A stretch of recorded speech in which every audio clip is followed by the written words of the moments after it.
the swimming pool, huge lap swimming pool, was men only, in the nude.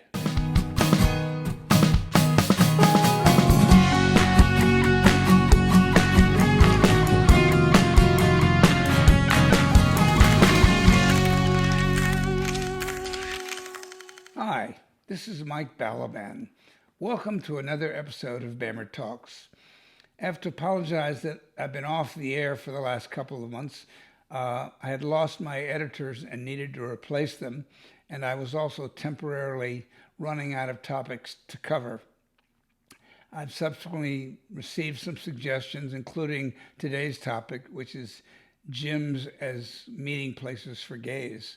But I'm also going to do one on the whole idea of masculinity versus effeminacy among the gay male community and how that's changed over time. I'm going to do one about manscaping, trimming your pubic hair, etc., where that came from, why it's there, and what do you think of it. So today's discussion is about gyms historically as a place for gay men to meet each other for multiple purposes. Way back in Roman time, there were the equivalent of gyms and saunas and steam rooms there where the landed gentry, the people who were free, not the slaves, would meet and socialize and relax in the steam and sauna and work out and maybe even have sex. Over the 2,000 years since then, there wasn't a lot of evolution in gymnasiums until the mid-20th century. And that's because they tended to be small, one-off operations with basic free weights and medicine balls and old-fashioned kind of equipment and contraptions for stretching and lifting and getting in shape. But as those products began to develop and gay men began to come out, or at least move to cities where we were concentrated in certain neighborhoods like Greenwich Village in New York City in the 70s, the Folsom area and Castro Street areas in San Francisco. And gay men have always been a lot more attentive to and aware of the importance of having a fit body than most straight men. I mean, there are some people in the straight community who are extremely serious and dedicated to it, but much of the time, straight men were not in the greatest shape. Gay men have almost always been in good shape. We keep ourselves that way because we realize the marketability factor of being fit versus not fit. We want to find somebody that looks like the way we're making ourselves look physically, and vice versa. So the first gym that comes to mind in New York City, where I moved in 1976, had opened in 1972. It was called Sheridan Square Gym. Sheridan Square is the center of Greenwich Village, where Christopher Street, the iconic epicenter of the Stonewall March, meets 7th Avenue South and Sheridan Square. And on the second floor of a corner building there, Sheridan Square operated, and serious bodybuilders only worked out there. It was about heavy lifting, free weights only. And that kind of took up the lion's share of bandwidth for gyms in New York until a gym opened up in Chelsea called the Body Center. And the Body Center began being the first club to use Nautilus equipment, which uses levers and is not only free, it's not free weights, so you're less likely to injure yourself. And they began attracting gay men there, and another nearby gym called Better Bodies, which we affectionately nicknamed Bitter Bottoms. Those kind of ruled the roost for the early 80s until the Chelsea Gym, the iconic mid-Chelsea gym, opened around 83 and lasted a decade, and it was where everybody wanted to go. And frankly, the ground floor was the locker room and the sauna and steam. The second floor, with windows overlooking the street and the runway where all the pretty boys walked up and down, was where the gym equipment and the working out took place. And from my understanding, many people went to Chelsea Gym and didn't even work out. They went straight for the locker room and the showers and steam room, and it was like a bathhouse. But it was very, very popular and very well known and copied all over the country, if not the world, for its style. Eventually, one of its two owners got AIDS and died, and finally it shut down in the early 90s. Now, one other thing I failed to mention. When I first moved to New York in the mid 70s, there was an athletic club, the New York Athletic Club, which is not, um, it's not gay per se. It's, in fact, if anything gay is there, it's closeted. It was built in 1929, in the middle of the recession.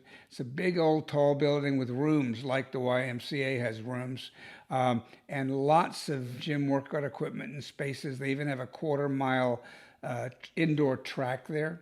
And I got taken as a guest by friends who belonged. It was a largely Irish American, Italian American hangout spot, very select. They had a rugby club that competed and won championships and other sports as well. So I would go as a guest, and what I loved about it, aside from the fact that it was this grand old dome in terms of the building and the equipment, was that the swimming pool, huge lap swimming pool, was men only in the nude. Women were eventually allowed to join the club. They had to be because of Title IX.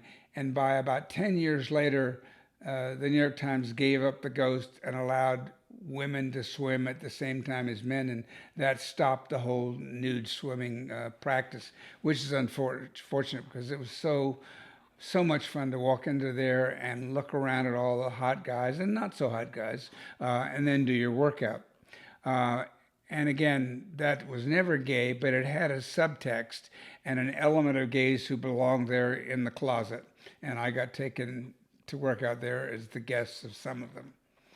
Finally, in the 90s, that's when chains began to proliferate. World Gym, Gold's Gym, 24-hour fitness that began to open all over the country.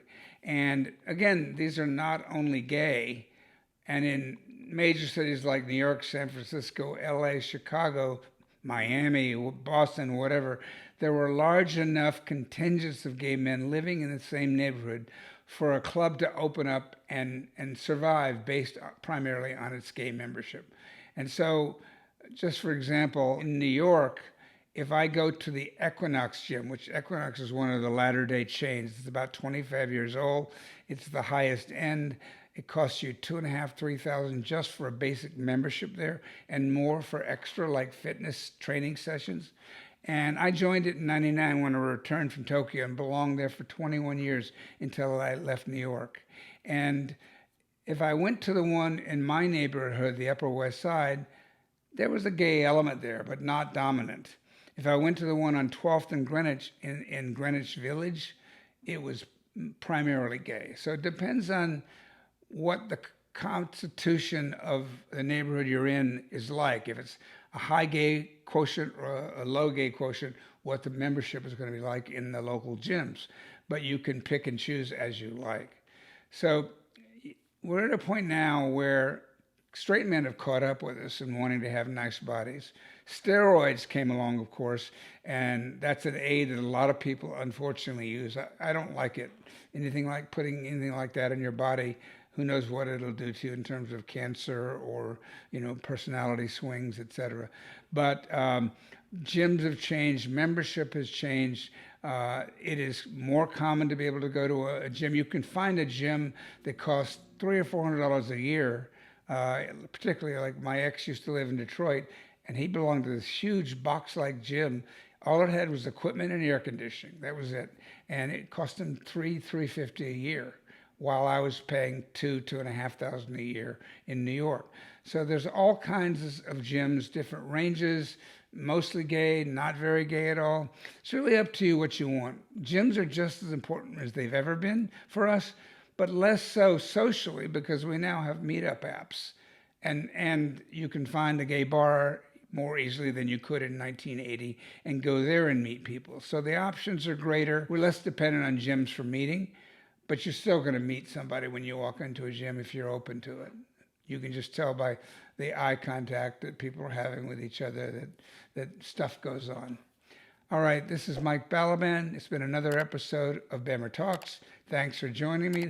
Let me hear about the gyms in your area, and we'll have those in the comments for other people to share. Thanks a lot. Bye-bye.